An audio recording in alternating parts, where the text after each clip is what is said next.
Hello， 大家好，欢迎回来我的频道。今天这期视频是我的3月爱用品。上周的时候跟大家分享了一个空瓶记，那期视频里面提到了很多我最近很喜欢吃的一些东西。所以今天的视频就大部分是一些生活用品的推荐。OK， 那我们就直接开始。首先第一个跟大家分享一个上妆的小工具，是这个妖致这个品牌的粉扑，长这样子的。然后它是一个派的包装，它叫蛋黄派。今年年初的时候看到有美妆博主在他们自己的年度爱用品视频里面分享，所以我就想说买回来试试看。我自己其实从刚开始化妆的时候到现在都一直是用美妆蛋上粉底，那个时候我就觉得美妆蛋就很好用，然后也没有怎么去尝试其他的新的工具。这一次我就尝试了这个粉扑，然后我觉得这个粉扑很好用，比美妆蛋要更好用一点。它是长这个样子的，我现在拿的是一块新的没有用过的，我买的这个版本是黄色的这一盒，然后它名字应该叫蛋黄派，应该是他们比较经典的一个系列，这个包装的。我平常用的时候都会把它提前打湿，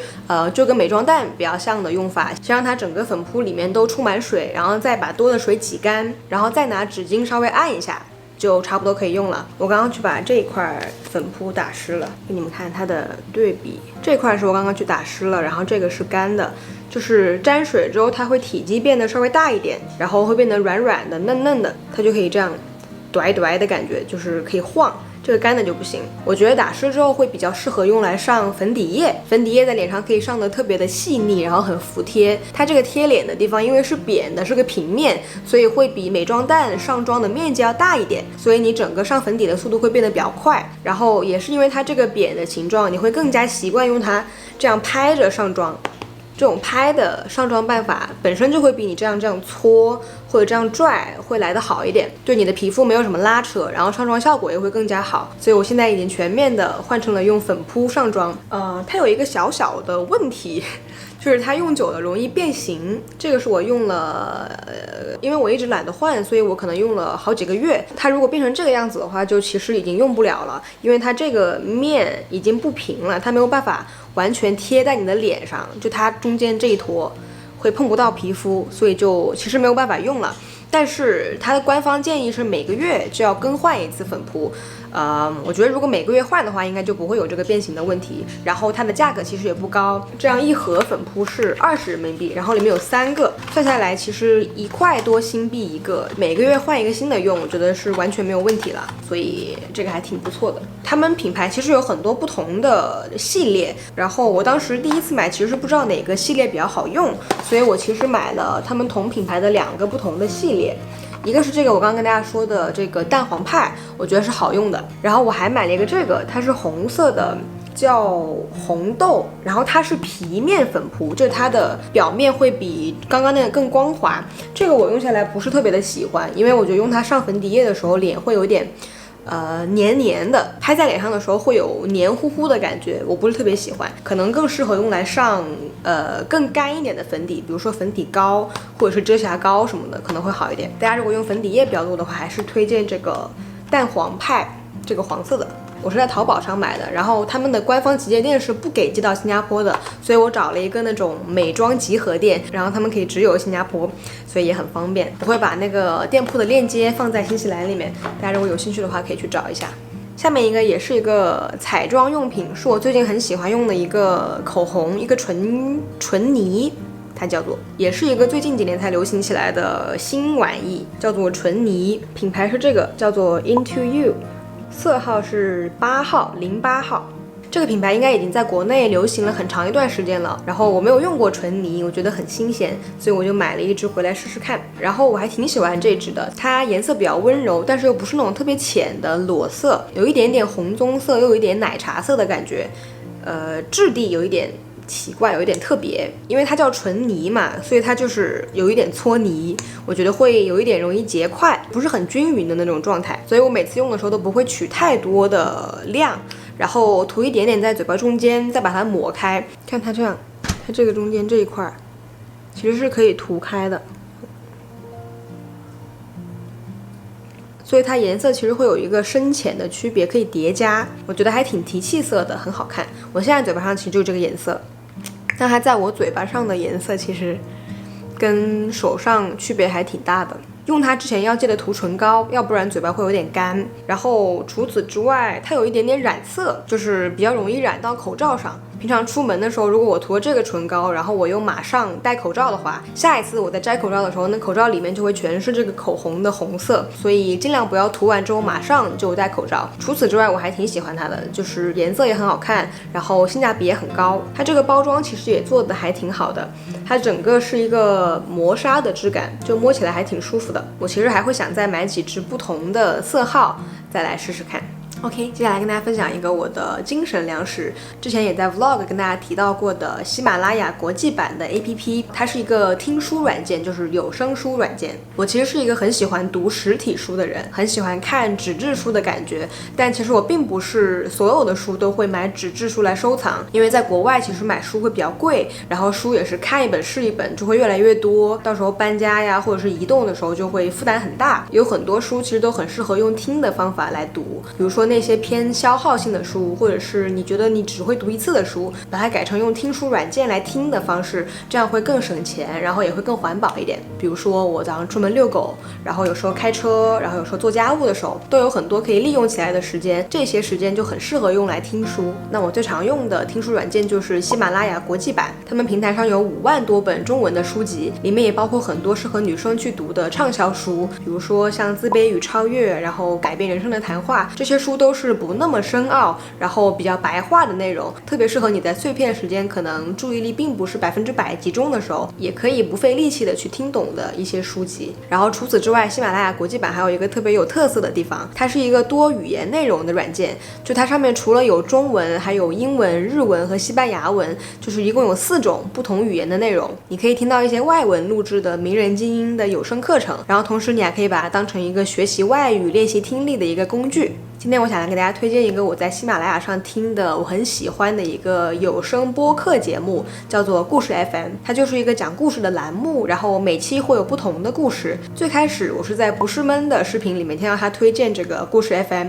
他是一个生活在新西兰的文具手账类博主，我看他已经很多年了。他推荐之后我就去试着听了几集，然后听完之后我就马上特别的喜欢。他其实就是讲故事的那种栏目，每一集里面这个主持人就会去采访不同的人，然后会记录一下他们自己的故事。它里面记录的故事种类非常的丰富，然后跨度很大，有一些故事真的会很离奇，是一些我们自己可能一辈子都没有办法接触到的经历，然后还有一些故事就跟我们的生活都还是息息相关的，你听完之后会觉得很感动，然后有的会很有共鸣。它就是一个各种各样的人带着各种各样的故事的一个大杂烩。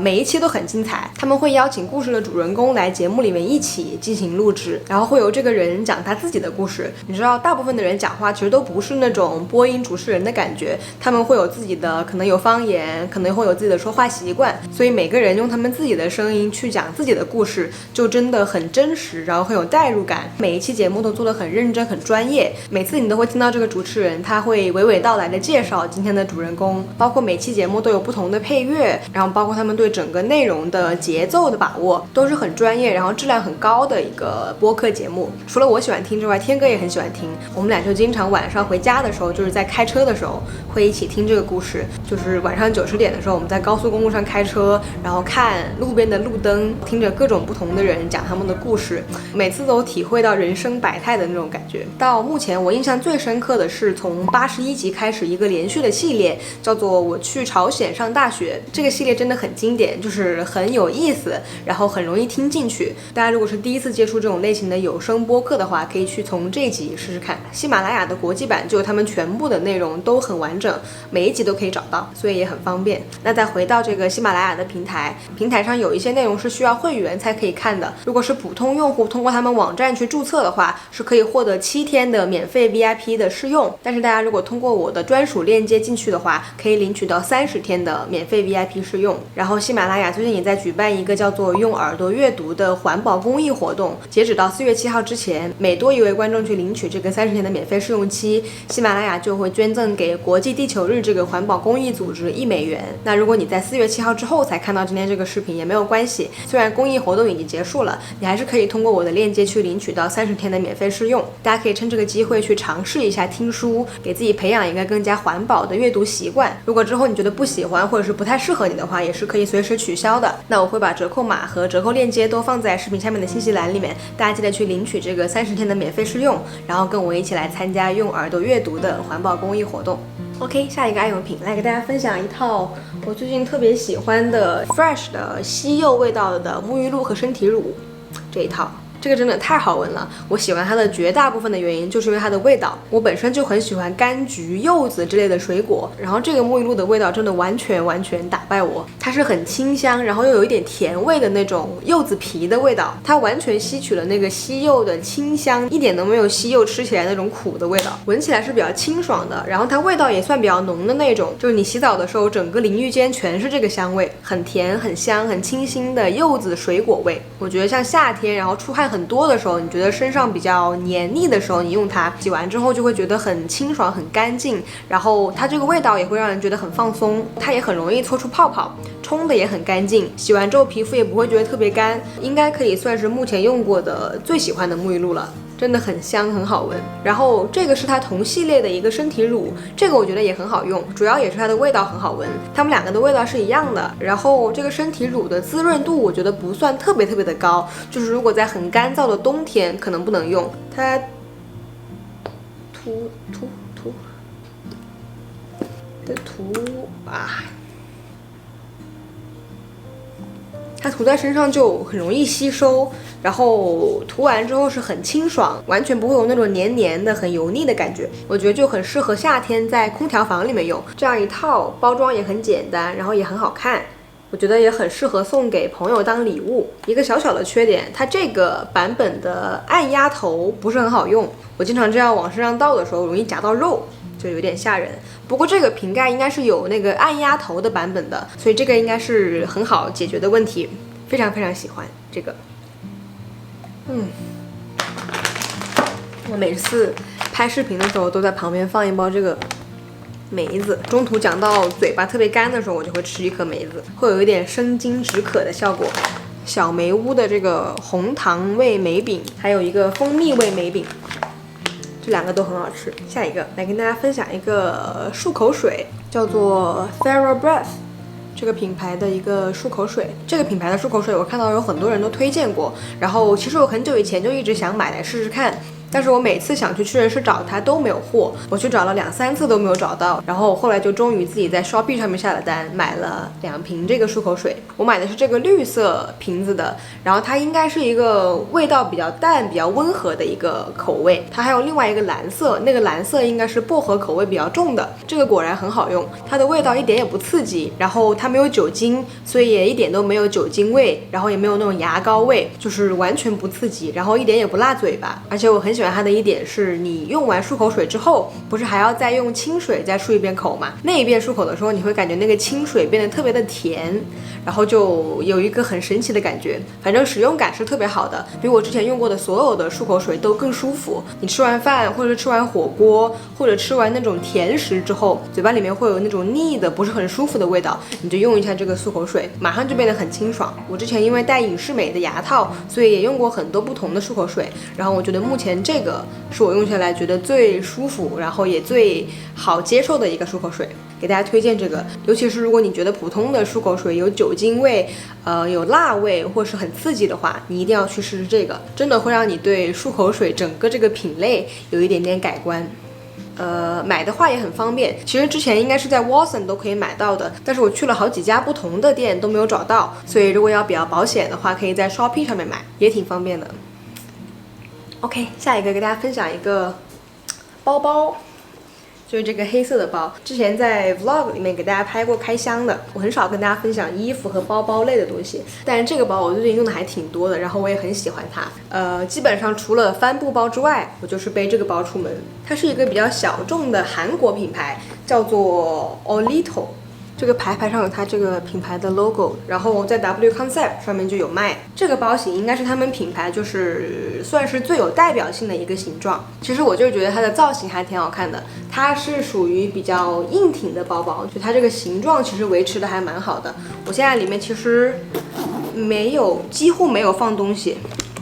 里面有一副墨镜和一个那个洗手液，就几乎是空的。它这个深度和宽度都还挺厚的，所以里面空间其实很大。可以放很多很多东西，但是它看起来又显得很轻巧，就是没有那种很笨重的感觉，所以我还挺喜欢的。然后我觉得背起来就很时髦。我平常喜欢背着它出去运动，或者是逛街什么的。其实很多不同的场合和风格，它都可以搭配，属于一个设计比较简单，然后比较百搭的款式。然后每次我背它，我就会觉得特别酷，然后特别小众，所以我最近还挺喜欢的。然后背它的频率也很高。我的这个应该是黑色的小号，对于我的身高来说，我觉得小号就足够了。然后它小号也可以装很多东西，如果再大一点，我觉得就不太适合我了。不过它有一个小缺点，是它中间这个拉链，应该可以看到是一个金属的银色的拉链，就是这个位置，它不是特别的光滑，我觉得有一点点滑手。就比如说你拿东西的时候很着急，你很快的这样伸手去拿东西，然后很快的抽出来的话，它可能会滑的手有点疼。一开始不习惯的时候，我每次拿东西都觉得手很痛，但是后来用久了就比较习惯了，然后也知道要慢慢拿东西，所以就还好。总体还是很喜欢这个小包的，算是小众平价的一个时髦的小包包。今天的最后一个爱用品，来跟大家分享一个我最近看过的，我觉得最喜欢的一部电视剧，叫做《现代爱情》。之前给大家推荐过《This Is Us》，叫做《我们这一天》。然后《现代爱情》是我在《This Is Us》之后看过的最喜欢的一部剧。它是一个单元剧的形式，就是每一集是30分钟，然后是一个单独的故事。它都是描写的一些现代社会中普通人的一些各种各样的爱情故事，全都是很浪漫、很温情，然后很感人的爱情故事。它里面没有任何的不切实际的、夸张的、狗血的一些剧情，你能感觉到他们都是一些生活中有可能发生，并且甚至可能正在发生的一些爱情故事。他们都很真实、很细腻，剧情方面也比较紧凑，就不会有很拖沓的故事情节，不会让你觉得很无聊。画面的色调也是呈现得很温柔、很美的那种感觉，也非常符合它故事的一些氛围。几乎每一集我都可以看哭。然后我还很喜欢看它的片头，它的片头曲很好听，然后配的画面是一个滚动的照片集的感觉，然后都是用的那种胶片复古感觉的老照片，每一张其实都是平凡的普通的生活，但是每一张都很浪漫，